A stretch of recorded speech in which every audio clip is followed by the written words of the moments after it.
escola, comprar um remédio na farmácia, não é? Levar para uma terapia. Tudo isso está vinculado à economia do cuidado e que se fosse contabilizado, ou seja, se esse exercício, essa atividade, né, do cuidado ela fosse paga, ela iria render 12 trilhões de dólares. Nós seríamos a quarta economia do mundo.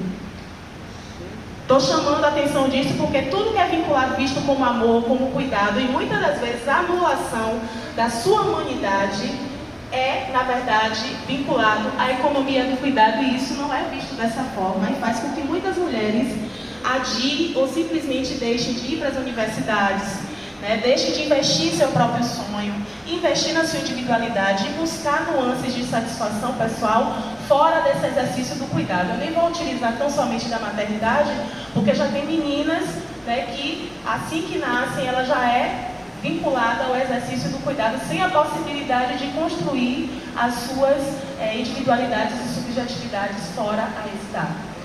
Né? Essa possibilidade. E aí eu gosto também de problematizar até o nome trabalho de parto. Muitas vezes a gente não questiona, né, esse nome trabalho de parto.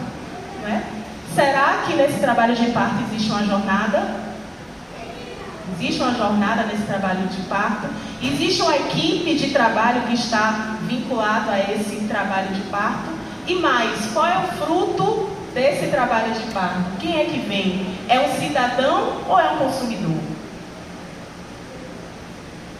Por isso que eu gosto muito daquela ideia de que mãe não é tudo igual. Dizem, né? Gostam de sedimentar essa ideia de que mãe não é tudo igual, mas não é. De que mãe a gente está falando? Ela é preta, ela é branca, ela é periférica, ela tem acesso à universidade, ela tem o trabalho dela garantido? De que maternidade a gente está falando?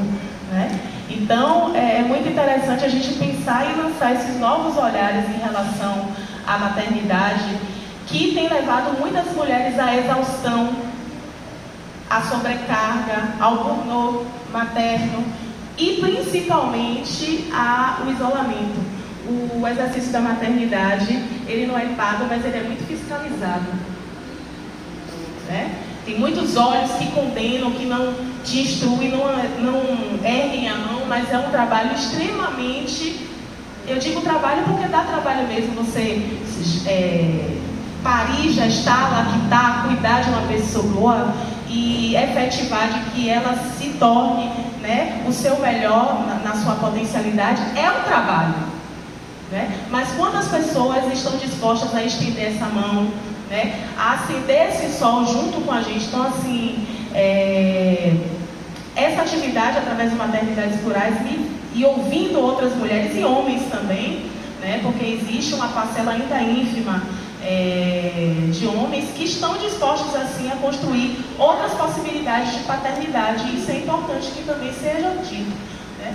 E aí eu acho a fala de Fontenelle maravilhosa, porque tem uma frase num livro que eu gosto sempre de citar, que inclusive a editora desse livro está aqui, que para mim é um livro, você já deve ter ouvido falar, que é para mim um dos livros mais revolucionários, que é Mães Pretas, Maternidade, Solo e Dororidade, que tem uma infinidade de histórias de mulheres pretas, desse exercício da maternidade solo, que vai desde Bárbara Carini, Ana Carolina Tojal, Isis Lima, ela fez a edição, Márcia Pereira Orara também está aqui, Fabiane Gonçalves e tantas outras, Rosana Rodrigues, que vão trazer um arsenal de experiências de maternidade preta solo, mas que tem algumas nuances muito interessantes, como por exemplo o abandono, que acontece muitas das vezes na própria gravidez.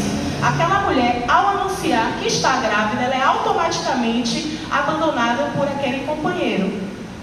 Né? Então essa paternidade facultativa, que infelizmente está atrelada à cultura do patriarcado, nos deixa no mar de grandes incertezas. E esse cortisol, ele vem também dessa questão de como é que a gente vai prover essa criança, não só sob o ponto de vista material, mas também afetivo, social. Como é que a gente vai fazer para garantir os direitos dessa criança, dessa pessoa que está vindo, né? E aí eu acho esse livro revolucionário nesse sentido. Eu sempre o cito porque toda vez que eu leio e vejo mulheres pretas que muitas das vezes não vê nem a possibilidade da fala desgarantida, assim como a humanidade poder relatar e ter essas histórias reconhecidas, para mim é muito revolucionário. E tem uma frase da Joyce Salvador, que inclusive eu estou finalizando meu livro, que abre um dos capítulos que eu falo de maternidade. Ela pergunta: que horas faz revolução as mulheres sobrecarregadas? Eu acho essa frase de uma potência muito grande, porque é o que a gente está fazendo aqui. Todo mundo tem as suas vidas, suas atribuições. Daniela está aqui com o filho dela, que não tem nem um ano, mas a gente está lutando por esse direito de exercer a nossa maternidade, a nossa dignidade humana. Não é? Então, aproveitando, o filho de Daniela está aqui e é só pedir para a gente tomar esse cuidado. Pode continuar, desculpa. Tranquilo. Então, esse lugar da maternidade, ele é, na verdade, uma grande possibilidade de a gente construir esse mundo que a gente quer deixar e estar. Porque a gente fala muito de futuro como se fosse algo lá na frente, mas o futuro é agora, né? E essa frase da Joyce Salvador, para mim, é muito significativa nesse sentido. E eu pude perceber, meninas, que ouvindo outras mulheres, a gente percebe o quanto essa maternidade, apesar de toda a sobrecarga, a solidão, ela nos humaniza no sentido de perceber de que vamos precisar tecer essa rede de apoio, né? E tem aquele... agora saiu o ditado africano que diz, né, que é necessário uma aldeia para cuidar de uma criança, mas também para salvar uma mãe, né? Porque se essa mãe ela não estiver bem, nada corre bem. A gente foca muito, às vezes, na criança, ou na grande maioria dessa sociedade, ela anula a criança, mas principalmente a mãe. A gente perde até o nome. A gente não é mais, né, chamada pelo nome, é mãe de. E aí, mãe, né, como se a gente perdesse. É como se, a partir do momento que a gente assume esse compromisso com a maternidade, a gente perdesse, com a maternidade a gente perdesse, e fosse perdendo ao longo do tempo a nossa identidade. E meu grande medo de ser mãe era perder, principalmente, essa minha identidade feminina.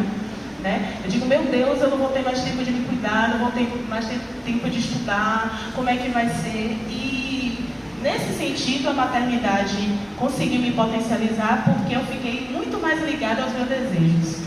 Eu comecei a identificar que se eu me tornasse uma mulher feliz e alinhada aos meus propósitos, meu filho veria uma mulher se realizando e seria muito mais fácil criá-lo, ainda que esse caos. Eu sinto a maternidade como um orquestral grande caos. E você também, às vezes, abrir mão do controle, mas principalmente pedir ajuda de outras pessoas.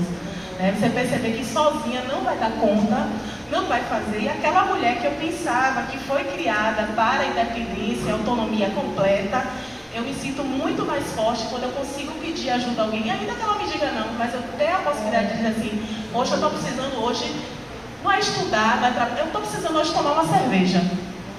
Você pode me ajudar? Você pode ficar com meu filho para mim? E isso acontece com minha família e às vezes com algumas amigas, e poder perceber que eu não vou abrir a mão da minha humanidade, que para eu poder ser essa mãe possível, eu vou precisar de muita gente atravessando esse caminho. Tá? É isso. Obrigada.